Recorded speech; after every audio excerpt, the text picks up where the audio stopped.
Bismillahirrahmanirrahim. Rekan-rekan mahasiswa, kita berjumpa kembali eh, pada mata kuliah Hukum Dagang dan Bisnis. Untuk materi kita pada kali ini, kita akan membahas tentang hukum asuransi. Rekan-rekan mahasiswa,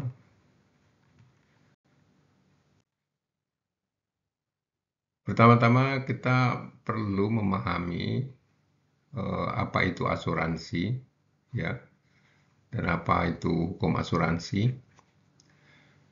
Asuransi di Indonesia itu diatur pada Undang-Undang Nomor 40 Tahun 2014 tentang perasuransian. Ya.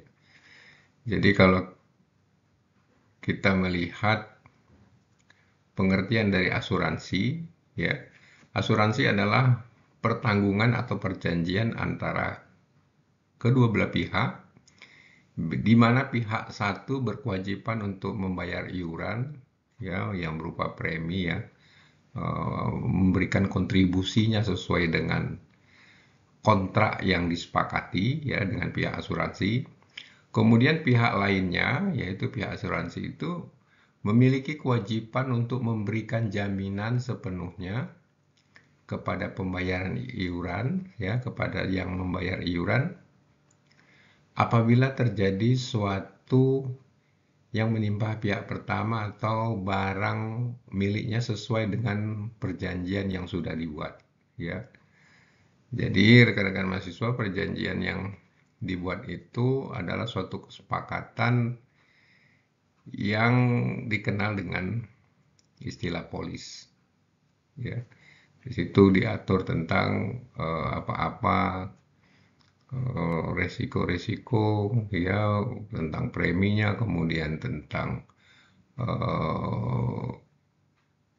hal-hal yang menjadi kewajiban dari pihak asuransi, ya. Sehingga apa yang telah diperjanjikan, pihak yang berkewajiban membayar iuran atau kontribusi itu berhak untuk mendapatkan suatu klaim atas kerugian yang dideritanya sesuai dengan yang diperjanjikan. Selanjutnya, ya, kalau kita melihat dasar hukum dari Undang-Undang Perasuransian di Indonesia, ya, saat ini undang-undang yang mengatur tentang perasuransian itu Undang-Undang Nomor 20 Tahun 2014 tentang usaha perasuransian. Kemudian kita bisa lihat lagi di pasal 246 KUH Perdata, ya, tentang hukum asuransi. Itu pengertiannya, ya, di KUH Perdata pasal 246 itu, hukum asuransi itu merupakan perjanjian antara penanggung dan tertanggung, di mana seorang penanggung menerima premi dengan kewajiban memberi ganti rugi atas peristiwa belum tentu terjadi, ya. Jadi kedua aturan ini memberi pemahaman kepada kita tentang asuransi atau hukum asuransi. Rekan-rekan mahasiswa, beberapa hal di dalam dunia asuransi, ya, yang perlu kita pahami tentang beberapa istilah dan pengertiannya, ya. Pertama, ada suatu istilah yang namanya avenement, ya. Itu adalah suatu peristiwa yang datangnya dari eksternal dan tidak dapat diduga, ya. Jadi ada suatu resiko yang datang dari luar, ya, di luar daripada si yang akan apa namanya yang mendapatkan risiko itu, ya. Memang kita sering mendengar, ya, atau sering mendapatkan berita bahwa banyak juga terjadi kejahatan-kejahatan di dalam dunia perasuransian ini ya. Artinya si tertanggung itu, ya orang yang membayar premi itu banyak melakukan apa namanya kejahatan-kejahatan asuransi untuk mendapatkan eh, klaim ya, mendaftarkan kemudian melakukan sesuatu yang direncanakan sehingga dia bisa mengklaim dari asuransinya tersebut ya. Kemudian istilah resiko ya, itu artinya adalah beban kerugian yang diakibatkan karena suatu peristiwa di luar kesalahan ya. Jadi misalnya di satu perusahaan ya perkebunan kelapa sawit itu ada tanaman-tanamannya ya yang selalu diasuransikan. Maka ketika terjadi suatu kemarau panjang, kemudian terjadi kebakaran ya, sehingga pohon-pohon sawitnya terbakar, maka kerugian yang kerugian yang terjadi ya sesuai dengan eh, perjanjian yang ada di polis, yaitu akan dibayar oleh pihak asuransi ya setelah melakukan identifikasi, melakukan apa namanya peninjauan dan lain sebagainya ya. Tentunya pembayaran kerugian itu sesuai dengan apa-apa yang diperjanjikan ya. Kemudian polis. Istilah polis ini adalah suatu perjanjian ya, akta tertulis tentang perjanjian asuransi antara penanggung dan tertanggung ya, apa-apa saja ya. Cuman yang perlu dipahami rekan-rekan mahasiswa di dalam polis ini eh, yang sering pihak daripada tertanggung itu eh, artinya terkecoh dengan suatu situasi atau suatu kondisi adalah ya, harus diperhatikan hal-hal pengecualian di dalam polis itu ya.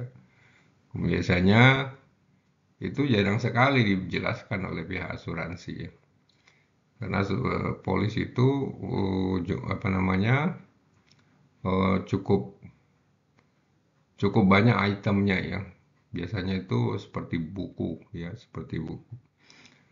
Sehingga kalau pihak tertanggung ya tidak jeli di dalam itu, dalam membaca polis itu, memahami polis itu sering apa namanya terkecoh. Sehingga apabila terjadi resiko, maka eh, resiko itu tidak ditanggung ya. Itu biasanya di polis-polis asuransi kesehatan dan lain sebagainya ya. Jadi memang harus harus apa hal-hal yang menjadi pengecualian di dalam polis itu harus betul-betul perlu di apa ketahui dan dipahami. Kemudian premi ya, premi itu adalah suatu prestasi dari pihak tertanggung kepada pihak menanggung ya. Jadi premi itu suatu kewajiban daripada pihak tertanggung untuk membayarkan kepada pihak penanggung ya. Bisa dibayar per tahun di depan dan lain sebagainya ya. Tergantung eh, kesepakatannya seperti apa. Kemudian klaim ya. Klaim itu adalah suatu tuntutan atas suatu hak ya. Jadi ketika telah terjadi suatu risiko ya, telah terjadi suatu kerugian terhadap tertanggung ya, maka risiko yang timbul itu diklaim ya, diklaim sesuai dengan perjanjian, maka pihak penanggung itu punya kewajiban untuk membayar eh, atau mengganti rugi atas risiko atau kerugian yang dialami oleh pihak tertanggung ya, sesuai dengan perjanjian asuransi yang disepakati ya. Itulah istilah-istilah yang mungkin kita pahami ya, karena ini merupakan bagian ya, bagian dari hal-hal yang ada di dalam asuransi. Kemudian ya, usaha di bidang asuransi itu ada beberapa hal ya kalau kita lihat. Ada beberapa eh, bidang usaha ya. Yang pertama adalah bidang usaha asuransi itu sendiri ya, misalnya Manulife dan lain sebagainya ya. Jadi pihak asuransi itu menjalankan perusahaan asuransinya ya, bisnis asuransinya ya, itu biasanya langsung kepada langsung kepada si pihak tertanggung atau ke customer-customernya ya. Kemudian ada lagi suatu kegiatan atau usaha itu yang bersifat penunjang ya, atau jasa perantara atau broker dan lain sebagainya. Jadi pengalaman saya dulu ya, eh, kadang-kadang kalau mendapatkan suatu jenis asuransi tertentu, misalnya kesehatan gitu. Kalau melalui jasa perantara atau broker ini selalu mendapatkan premi yang betul-betul lebih lebih kompetitif ya, lebih murah, lebih kecil ya ketimbang langsung ya, ketimbang langsung kecuali ada satu kesepakatan tertentu ya. Kemudian di sisi lain broker-broker ini atau jasa perantara ini bertanggung jawab juga ya, bertanggung jawab membantu pihak tertanggung apabila terjadi resiko untuk berkomunikasi dengan pihak asuransi untuk secepatnya melakukan pembayaran, biasa seperti itu ya. Kemudian ada lagi ya di pihak lain lagi jasa penilaian kerugian ya, atau jasa aktuaria itu biasanya terhadap asuransi kerugian ya. Jadi ketika ada suatu, misalnya biasanya perusahaan ya, kapal atau bangunan dan lain sebagainya, ketika akan diasuransikan berapa nilainya, kemudian dengan itu bisa ditetapkan berapa eh, klaim risikonya ya, maka ada namanya jasa penilai ya. Jasa penilai ini adalah satu perusahaan yang yang mempunyai eh, ah apa eh, ahli ya, atau yang mempunyai sertifikasi terhadap penilaian suatu eh, gedung misalnya, atau suatu proyek dan lain sebagainya, sehingga dapat diketahui ya berapa nilainya, sehingga berapa asuransi menetapkan untuk pembayaran klaimnya. Kemudian juga jasa aktuaria dan lain sebagainya ya. Jadi itu kita harus memahami beberapa pihak-pihak di dalam dunia asuransi.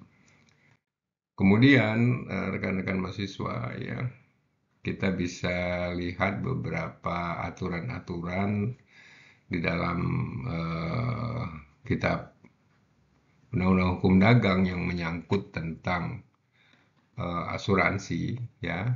Ini bisa kita lihat di buku 1 bab 9 pasal 246 ya sampai dengan 298, itu mengatur tentang asuransi atau pertanggungan ya. Sedangkan buku 1 bab 10 mengatur tentang pertanggungan terhadap bahaya kebakaran, bahaya yang mengancam hasil-hasil pertanian yang belum dipanen, dan tentang pertanggungan jiwa ya.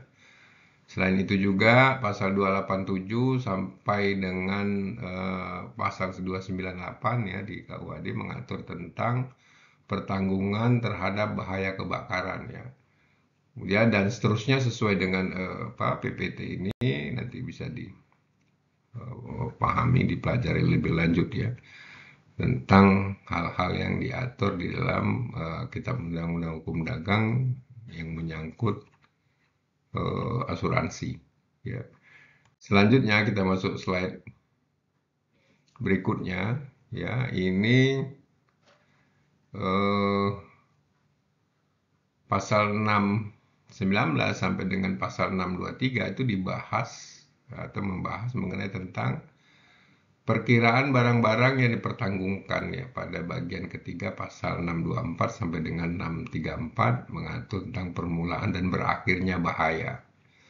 Pada bagian keempat 634 sampai dengan pasal 662 dibahas mengenai tentang hak-hak dan kewajiban-kewajiban penanggung. Ya, pada bagian kelima pasal 663 sampai dengan 680 dibahas masalah tentang melepaskan hak milik atas barang yang dipertanggungkan. Lalu pada bagian ke-6 pasal 681 dengan pasal 683 dibahas tentang kewajiban-kewajiban dan hak-hak para makelar dan asuransi laut.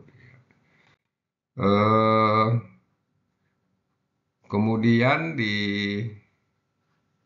Kitab Undang-Undang Hukum Dagang ya di buku kedua bab 10 mengatur tentang pertanggungan terhadap bahaya dalam pengangkutan di darat ya, di sungai dan perairan laut. Hal ini dapat dilihat juga pada pasal 686 sampai dengan 695. Lalu dalam kitab Undang-Undang Hukum Dagang ya di buku kedua bab 11 mengatur tentang kerugian laut. Hal ini dapat kita lihat pada bagian pertama tentang kerugian laut umumnya pada pasal 696, 721. Pada bagian kedua pasal 722, 740 ya membahas tentang hal membagi dan memikul kerugian laut ya. Jadi mungkin itu saja rekan-rekan mahasiswa berkaitan dengan hukum asuransi ya, untuk kita pahami. Memang di dalam dunia asuransi karena mungkin ada beberapa perusahaan asuransi yang kurang baik ya, artinya ketika para tertanggung ini mengalami resiko kemudian yang akan mengklaim, maka sering terjadi gagal di dalam mengklaim ya, sehingga preminya tidak keluar, sehingga kepercayaan dunia industri ya, dunia perdagangan, dunia bisnis terhadap asuransi menjadi sangat berkurang dan sangat rendah ya. Tapi memang tujuan daripada asuransi adalah untuk bisa mengendalikan suatu resiko, ya, memperkecil kerugian ya, sehingga ada suatu suatu kestabilan, suatu ketenangan di dalam menjalankan satu roda bisnis ya. Dan ada dengan asuransi ini menjadi suatu jaminan juga kepada dunia bisnis untuk bisa menjalankan bisnisnya dengan baik. Mungkin itu saja rekan-rekan mahasiswa ya, materi kita pada pertemuan kita yang 10 ya, tentang hukum asuransi. Ya, semoga bermanfaat. Terima kasih. Assalamualaikum warahmatullahi wabarakatuh.